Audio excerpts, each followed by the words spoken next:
Dewan ini tidak menyetujui penerapan strategi blue economy di Indonesia. Karena di balik warna biru yang tampak indah, tersembunyi gelombang eksploitasi yang siap menenggelamkan masyarakat pesisir dan merampas ruang hidup mereka sendiri. Secara ideal, blue economy digagas untuk memanfaatkan sumber daya laut secara berkelanjutan, meningkatkan kesejahteraan nelayan, menjaga keseimbangan ekosistem laut. Namun, realitas di Indonesia berkata lain. Laut hari ini lebih sering dijadikan alat pertumbuhan ekonomi, bukan ruang kehidupan rakyat pesisir. Banyak proyek yang mengatasnamakan ekonomi biru justru menggusur nelayan lokal dengan dalih konservasi, pariwisata bahari, dan investasi di industri laut. Seperti yang diingatkan oleh Nini Nobase, seorang aktivis lingkungan asal Nigeria, blue economy merupakan ancaman besar bagi masyarakat yang hidup di sekitar pesisir. Bahaya yang ia bicarakan kini terasa nyata di Indonesia, ketika laut tidak lagi menjadi tempat mencari penghidupan, tetapi menjadi tempat mencari keuntungan. Lebih jauh lagi, Dr. John Charles dari Lancaster Environment Center di Inggris menegaskan bahwa blue economy bukanlah konsep yang netral dan ramah lingkungan, melainkan bentuk baru dari ekspansi kapitalisme global yang mencari keuntungan di wilayah laut. Artinya, blue economy hanyalah topeng baru dari sistem ekonomi yang sama, yang mempercantik eksploitasi dengan cat berwarna biru. Dan bahkan jika strategi ini berhasil secara ekonomi, ia tetap gagal secara moral, sebab keberhasilannya dibangun di atas penggusuran yang sah dan eksploitasi yang beraturan. Laut kita berubah menjadi zona industri terkendali, steril dari manusia, dan kehilangan jiwanya sebagai ruang sosial dan budaya bangsa maritim. Maka kami tegaskan, blue economy bukanlah solusi bagi Indonesia, tetapi ombak lembut yang meninabobokan sebelum akhirnya menyeret masyarakat pesisir ke dasar laut kapitalisme. Lubang ya.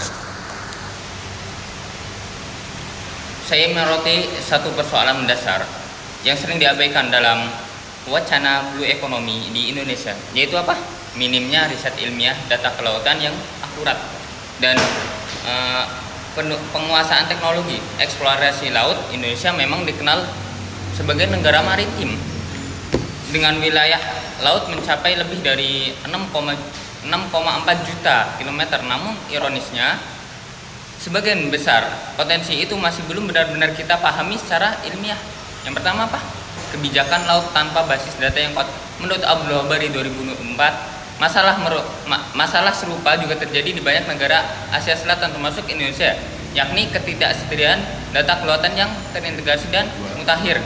Data oceanografi, stok ikan, dan kondisi terumbu karang di Indonesia masih bersifat parsial dan sektoral, tersebar di berbagai lembaga tanpa sistem satu pintu. Hal ini selaras dengan laporan Bappenas tahun 2023 yang menyebutkan bahwa lebih dari 60% wilayah perairan Indonesia belum memiliki peta kelautan yang lengkap. Akibatnya apa? Kebijakan perikanan, eksplorasi migas laut maupun kawasan konservasi sering tumbang tindih. Dua, rendahnya kapasitas riset dan infrastruktur laut. Selanjutnya, dari sisi riset dan teknologi, Indonesia juga menghadapi keterbatasan serius.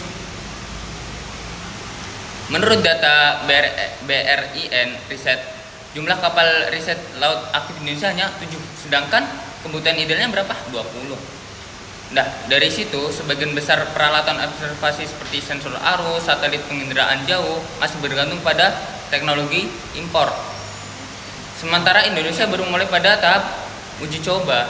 Akibatnya apa? Sektor-sektor seperti energi, pasang surut, biofarmaka laut, dan mineral bawah laut belum berkembang secara maksimal.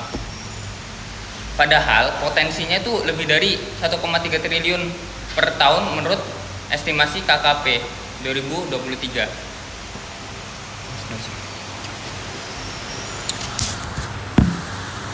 Laut kita luas, tapi komitmen kita sempit. Sumber daya kita melimpah, tapi pelaksanaannya selalu tertinggal. Yang terhormat Dewan Juri, rekan oposisi, dan seluruh hadirin sekalian, pembicara pertama kali telah menjelaskan bagaimana penerapan ekonomi biru justru merusak lingkungan.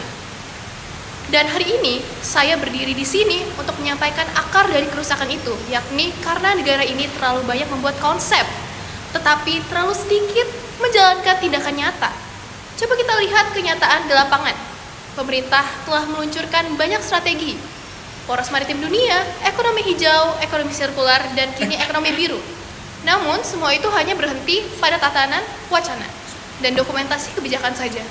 Laut kita tetap tercemar, nelayan tetap kesulitan, dan koordinasi antar lembaga tetap tidak berjalan.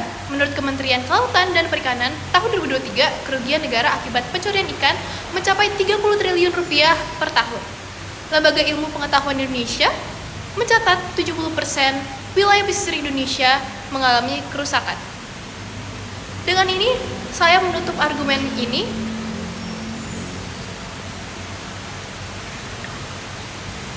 Terima kasih.